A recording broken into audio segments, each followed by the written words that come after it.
I'm exhibiting my work because I'm worried about America. And I'm sure many of you are worried about America too. I'm afraid that America is changing, and I can't do anything to stop it. I'm afraid that America is becoming a place that I no longer recognize. I'm afraid that our children will grow up knowing a different America from the one I grew up in.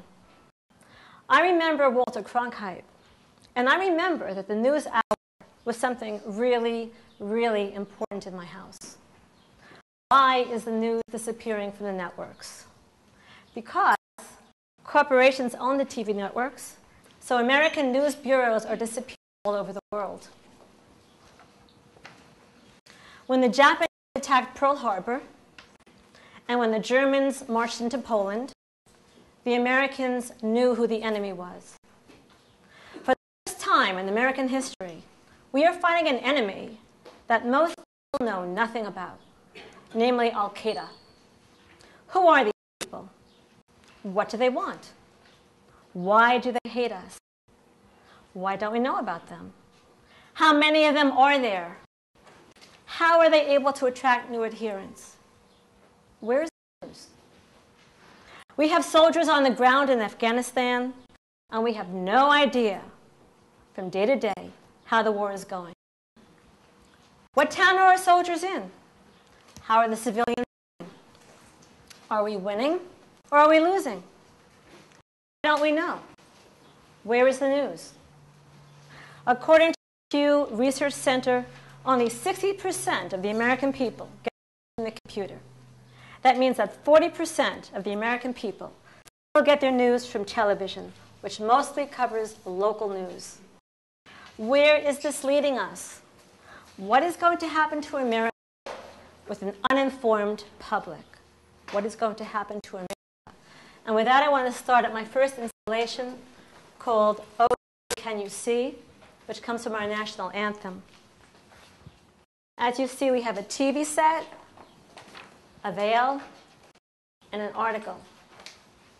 It's not an overstatement to say that this article changed my life. It was written by the journalist David Barstow. He won a Pulitzer for this article, but nobody knew about it.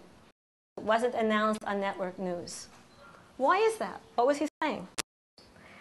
I used to think, when I turned on CNN, that the generals who talked about the Iraq War were objective, neutral, and gave an honest opinion. And after reading his article, I realized that simply was not the case. The article states that the retired generals were given talking points about the Iraq War from the Pentagon. Further, they also worked as consultants to military companies, and they benefited financially from the war and from having access to the Pentagon. Now, is there anything wrong with being a consultant after you retire? Not at all. I'm a consultant. I'm retired. The difference is I'm not a general, and I'm not sending our young people out to war. So what I want to ask everyone is it okay that our generals are consultants for weapons manufacturers and then want to promote the war on television? What do you think? Is that okay? And the story gets more complicated because Barstow wrote about a particular general named Barry McCaffrey. Barry McCaffrey is a military analyst for NBC. Some of you may know that NBC is owned by a company called General Electric. General Electric doesn't just produce refrigerators. They make missile parts and they make engines for warplanes. So the question now becomes, is it okay for a company that makes missiles to also own TV stations? How does that affect our news? Is there a conflict of interest? You better believe there is. How do you feel about that? What do we do about it? Should we do anything about that? Should Congress do something about this? Is this something that should continue in American society? So you all have to give me an answer for it after I'm finished speaking, because I want to know what you think. I'll move on to this picture. It's called What I Learned in School Today. It's from a very famous Pete Seeger song, the title. When you first look at it, it looks like a really happy picture. There are colored dots from the Wonder Bread package. There's Shirley Temple, Pluto, there's a doll playing with toys. But there's a very sinister message, and that message is Agent Orange and depleted uranium. Agent Orange is a herbicide, herbicide, however, that contains a poison called dioxin. What is dioxin? It's a poison that when you spray it on foliage, it gets into the soil and it gets into groundwater. What's wrong with that? It stays in groundwater. It doesn't leave. What happened in Vietnam, in South Vietnam, is that several generations of children have been born with birth defects. About 500,000 children have been born with birth defects.